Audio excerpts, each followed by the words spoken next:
Jesus headed to Jerusalem. When he got near Bethphage and Bethany at the mountain called Olives, he sent off 2 of his disciples with instructions. Go to the village across from you. As soon as you enter, you'll find a colt tethered, one that has never been ridden. Untie it and bring it.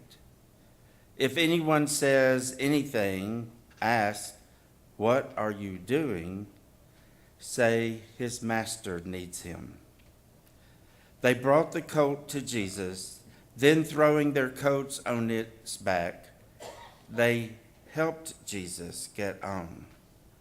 As he rode, the people gave him a grand welcome, throwing their coats on the street. Right at the crest where Mount Olives begins its descent, the whole crowd of disciples burst into enthusiastic praise over all the mighty works they had witnessed. Blessed is he who comes, the King, in God's name. All's well in heaven, glory in the high places. Some Pharisees from the crowd told him, "Teacher, get your disciples under control." But he said, "If they keep quiet, the stones would do it for them," shouting praise.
Jesus sent Peter and John off, saying, "Go, prepare the Passover for us, so we can eat it together." When it was time, he sat down. all the apostles with him, and said, "You've no idea how much I have looked forward to eating this Passover meal with you before I enter my time of suffering. It's the last one I'll eat until we all eat it together in the kingdom of God." Taking the cup, he blessed it, then said, "Take this and pass it among you. As for me, I'll not drink wine again until the kingdom of God arrives." Taking bread, he blessed it, broke it, and gave it to them, saying, "This is my body given for you. Eat it in my memory." He did the same with the cup after supper, saying, "This cup is the new covenant written in my blood, blood poured out for you." Then they sang a hymn and went out to the Mount of Olives.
Then Jesus went with them to a garden called Gethsemane and told his disciples, "Stay here while I go over there and pray."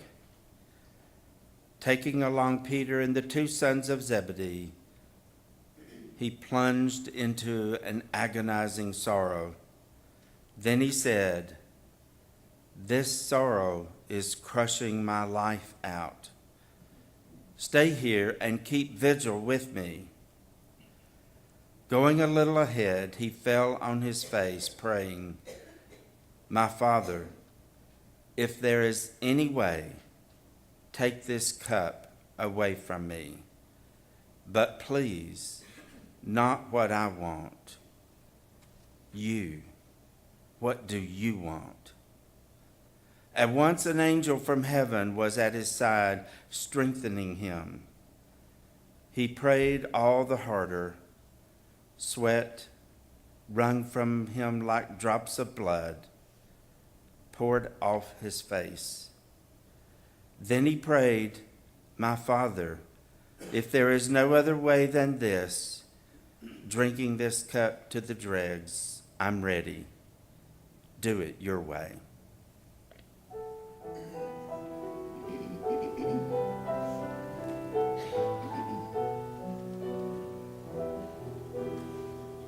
In anguish deep, the Savior prayed from dark Gethsemane.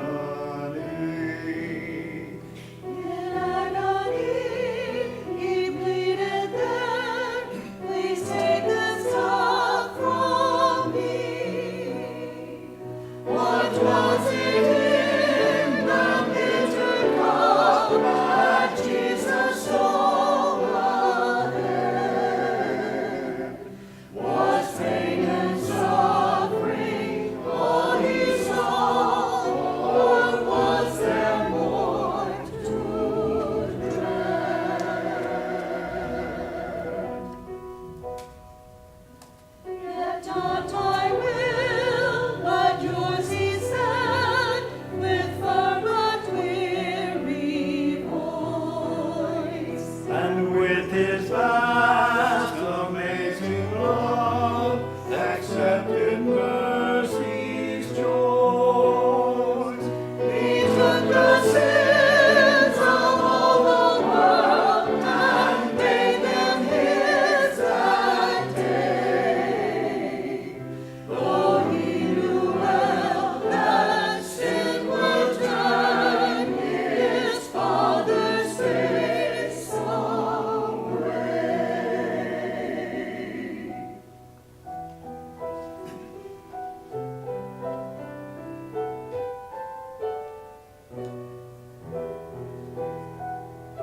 Would it have been that Jesus saw the wrongs that I have done? Within the In the cup of correction, the Father from his Son. Yes, all my guilt was there that day.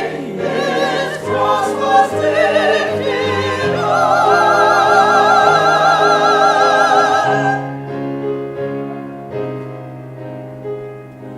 For when he chose to take the drink, my sin was in the cup.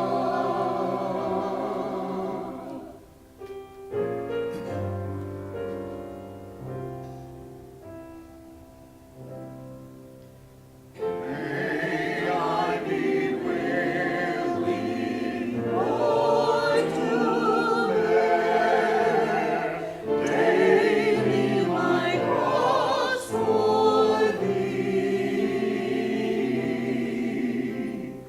Even the cup of grief to share, thou hast sworn off for me.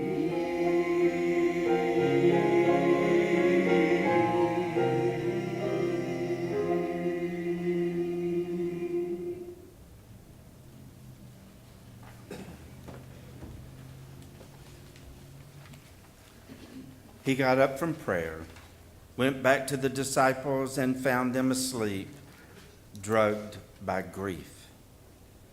He said, "My time is up. The Son of Man is about to be handed over to the hands of sinners. Get up. Let's get going. My betrayer is here."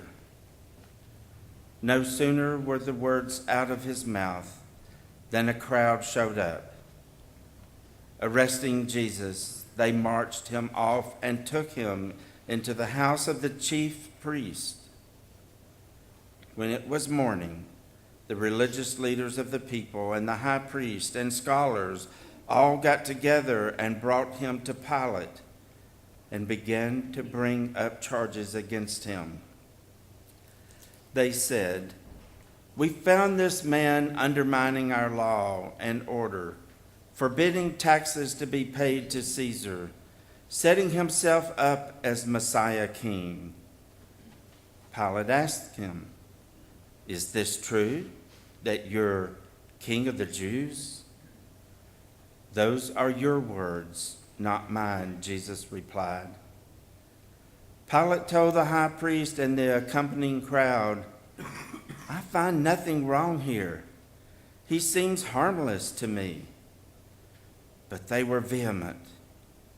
"He's stirring up unrest among the people with his teaching." When Pilate heard that, he asked, "So he's a Galilean?"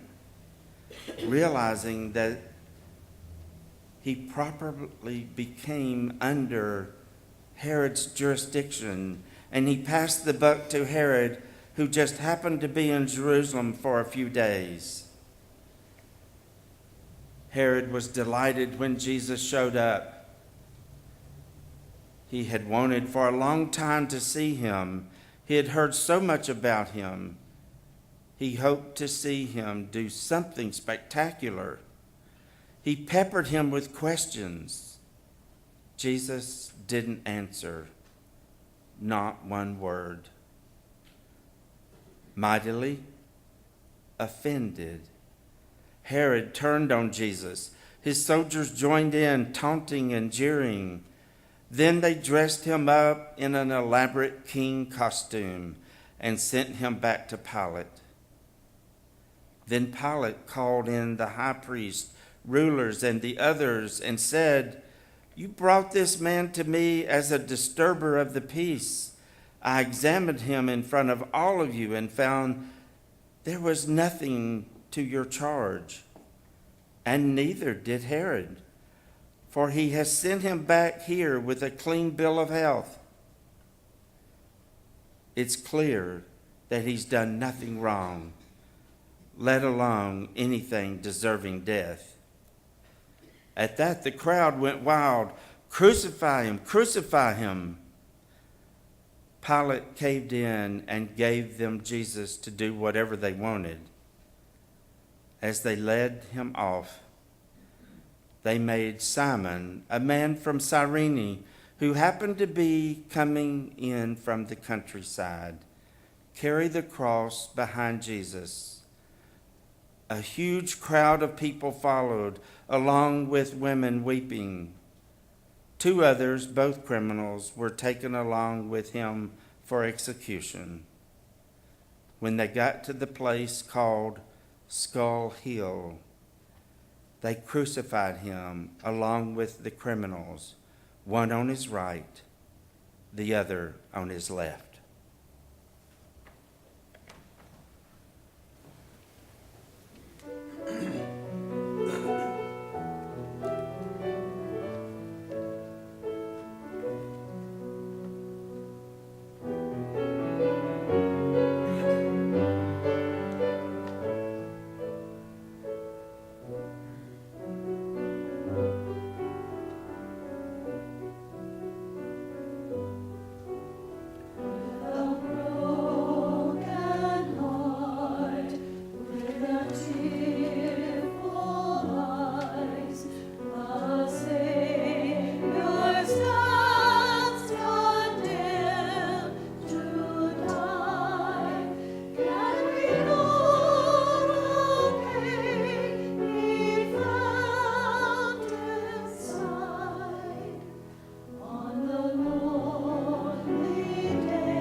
At the sound of wood, at the first cry, the cross is lifted on high. See the Lamb of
After they had finished nailing him to the cross and were waiting for him to die, they whiled away the time by throwing dice for his clothes. Above his head they had posted the criminal charge against him. This is Jesus, the King of the Jews. High priest, along with the religion scholars and leaders, were right there mixing it up with the rest of them, having a great time poking fun at him. He saved others. He can't save himself. King of Israel is he. Then let him down from the cross. We'll all become believers then. From high noon to 3, the whole earth was dark.